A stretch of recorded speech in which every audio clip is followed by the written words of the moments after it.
I'm Laura Ingraham. This is the Ingraham Angle from Washington tonight. Elect them or else. That's the focus of tonight's angle.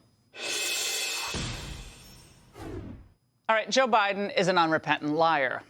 Because he can't beat Republicans fair and square, he's trying to criminalize their very existence. He fabricates phantom scenarios with half-truths.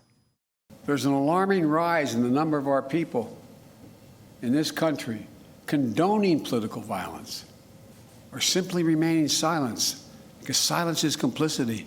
We can't allow this sentiment to grow. We must confront it head on now. Now? Well, confront what? People who happen to disagree with Joe Biden and the Democrats? Well, that doesn't sound very fair. And how do you intend to confront them, Mr. President? By surveilling them or hounding them, trying to get them fired, canceled? I thought you were a public servant, not the public's master. Bottom line, I can't think of anything more irresponsible than a president who tells the world that America is a democracy only if his party wins. But that's exactly what the White House has been doing consistently, really since he was sworn into office. Last night was embarrassing for both the president and our country.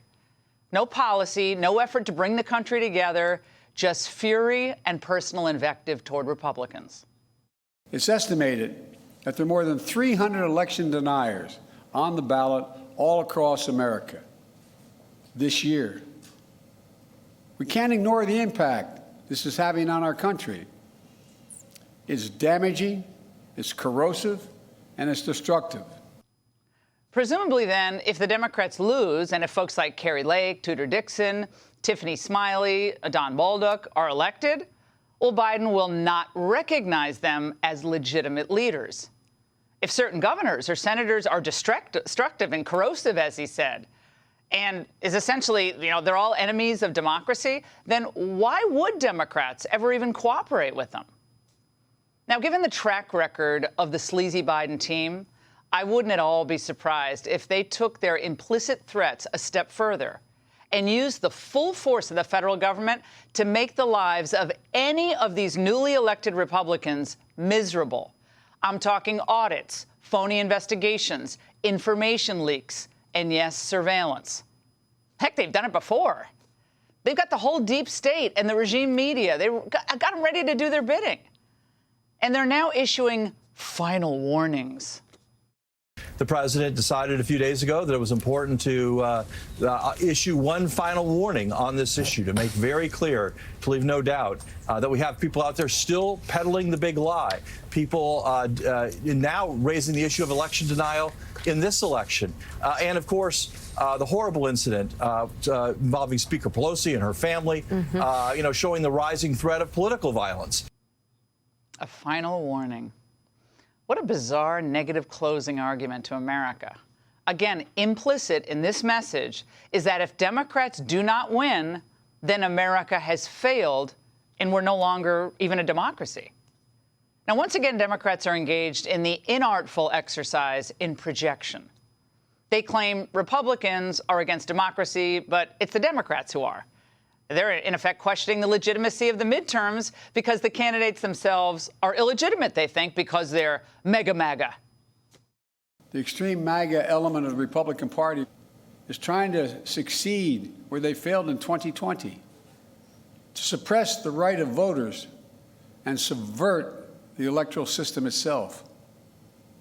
That means denying your right to vote and deciding whether your vote even counts. Instead of waiting until an election is over. Whose idea was that speech? But let's fast forward for a moment here. These words do matter. Now, what if, listening to the president, the world begins to treat America as a pariah state, basically one that's on the verge of revolution? What if other countries refuse to cooperate with us on issues like Ukraine and Taiwan? Is that really what Biden wants? Would it make him happy? It certainly would make this so-called historian happy. We could be 6 days away from losing our rule of law and losing a situation where we have elections that we all can rely on. A historian will say what was at stake tonight and this week was the fact whether we will be a democracy in the future, whether our children will be arrested and conceivably killed. We're on the edge of a brutal authoritarian system. If being a blowhard is a qualification for winning the Pulitzer, then Beschloss definitely deserves one. Okay, and before you say, oh, those are just the words of one historian, Laura, big deal, remember, Beschloss was invited to the White House along with other thinkers in August, was invited by Biden himself to craft messages about democracy. So if we're on the edge of a brutal authoritarian system where our children could be arrested, that would lead many left-wing activists to extreme measures. And, I mean, extreme measures should perhaps be taken to prevent these illegitimate candidates from winning. I mean, again, if that's really what is happening here, what if left-wing activists turn to violence? For a party that's about policing speech, it should start watching its own words. But he's just a snob, just like the other people who appear regularly on MSNBC's morning show. They think they're better than you. The online publication Salon can't hide its disgust for GOP voters with this hilarious headline: "Is America ready to trade democracy for cheap gas? That's fascism in a nutshell." A leftist writer by the name of Chauncey DeVega sneers that Americans are unsophisticated in their understanding of politics and policy. They're in full meltdown mode over there, my friends. I love reading Salon every now and then. Another silly scribe named Amanda Marcotte is claiming that insurrectionists are poised to take power across the country and goes on to blame low-information voters who will elect them. Voters who are incorrectly blaming Biden for inflation. Okay, their Save Democracy pitch is the height of hypocrisy. There's a long list of liberal groups that have refused to accept the Trump presidency: Hillary Clinton, the Democrat establishment, the media. And let's not forget the entertainment elites back in, 2017. They wanted Trump stopped before he even started.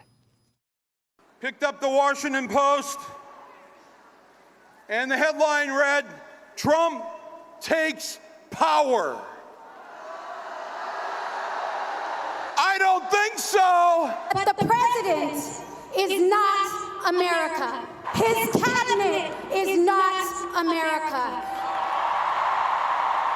I have thought an awful lot about blowing up the White House. Oh, Madge. Now, as the Angle has said many times, this is a sad ending for the party of FDR and JFK. You can't browbeat someone into loving you, and you can't browbeat them into voting for you either. We've talked a lot about Biden's lies, but here's the truth. Our new populist conservative movement is our only hope of saving a government of the people, by the people, and for the people.